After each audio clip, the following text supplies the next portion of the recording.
Hello everybody.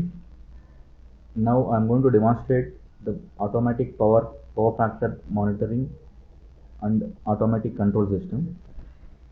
This project consists of the microcontroller and an LCD display, and there are few relays and a resistive load and an inductive load and a capacitive load. The purpose of the microcontroller is to monitor the voltage and current waveforms from this current transformer and potential transformer, and the difference between these two waveforms is being calculated by the microcontroller, and the power factor will be calculated and displayed on this LCD display. If the power factor is near to unity, then the controller will not take any action of correction, but it continuously displays the real-time power factor value on this display. Suppose if the power factor goes below 1, that is it goes in the lagging side, then the power factor then the controller tries to correct the power factor by turning on the capacitor bank here. If the power factor is leading, then it will turn off the capacitor bank. Now I am going to demonstrate the three various loads. One is the pure resistive load. We are using an incandescent lamp as a resistive load here, and we are going to use a tube light choke as an inductive load, and there is a switch over here which connects the resistive load and inductive load in series, which forms the inductive load. And we are using capacitors, the 2 microfarads condensers, the fan condenser, as capacitor bank. These capacitors are turned on and off with the use of these 3 electromagnetic relays. Let's see its operation now. This is the main power on switch. When I power it on, the display shows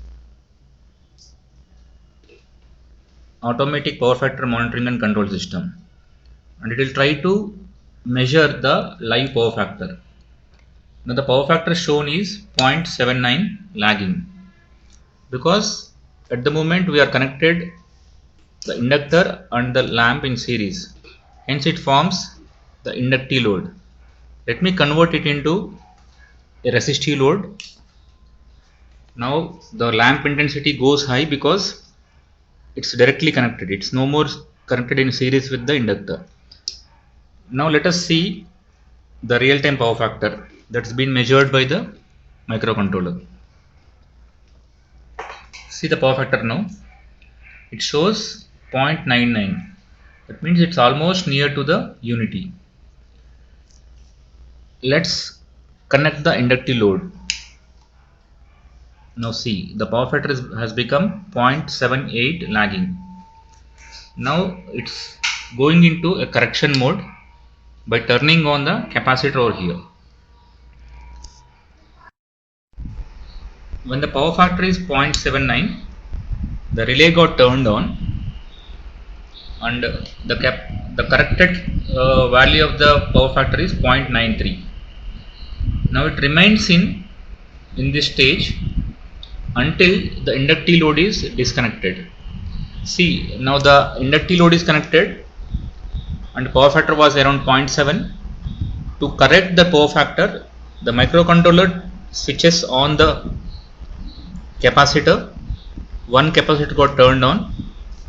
Now this capacitor corrects the power factor, and the corrected power factor value is 0.93. Okay, now let me remove the inductive load. Now resistor and the capacitor is connected to the load. Now let us see like what it will show. See, the power factor is now leading and it's 0.97. Now the capacitor is turned on automatically to correct the power factor again. The resultant value of the power factor is back to 0.99, which is almost unity because of the resistive load. Let's make it inductive load again. See the power factor 0.79. If I make it resistive, it becomes unity again. Again inductive load. Like this, you can connect any load here. For the demonstration purpose, we are using this inductor and the resistive load. This is a 100 watts load. You can connect any load, and by which the capacitors accordingly will turn on and turn off. Thank you for watching the video.